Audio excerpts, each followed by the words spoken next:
Seriozniy? Voy! Yonadi aka. Hozir bilasizlar, O'zbekistonda Olma degan kino olinyapti. Akamiz olishyapti. Men shu kino uchun intro yasab berganman. Aka qarang, agar sizni hozir hayron qoldira olsam, kinoni birinchi bo'lib menga ko'rsatasiz. Agar premyera bo'ladigan bo'lsa, 10 ta bilet tekin qilib berasiz. Voy, yomon ekansiz. Bo'p, daqiqa ko'ringlar-chi. Da, ketdi. Aha. Seriozniy? Men voy. Yo baylani, живойligini qarang. Voy. Voy, men kirib ketib qolman ichiga.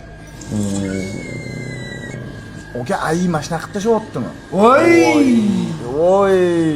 Voy, kinosi bo'ladi-ku, oka. Ayni o'zida. Voy! Yonadi, oka. Zo'r. Oka. O'g'il bola gap, men oka kutmadim. Endi bunaqa darajaga yetmadingiz? Ya. Yo'q, ay bu darajada kuchayib ketgani, siz bunaqa qilib bera olishingizni kutmadim. To'g'risi. Xo'p, nima qilib Yoribdilar lekin. Voy, endi ha. Nima qilib? Shartlari bor-ku endi. Bo'ldi, oka, kino bitsin chaqiraman. Mayli, men chaqirasiz, 10 ta bilet. Premyera qilsa agar O'zbekino ruxsat bersa, balki sotuvga chiqar kinoyimiz. O'shanda birinchi mana sizga 10 ta bilet ekan, oka. Men uzaman. Bo'ldi. Rahmat. O'zim podpischiklarimga shu 10 ta bilet shunday beraman. Yana bitta ko'ringlar, yana bitta.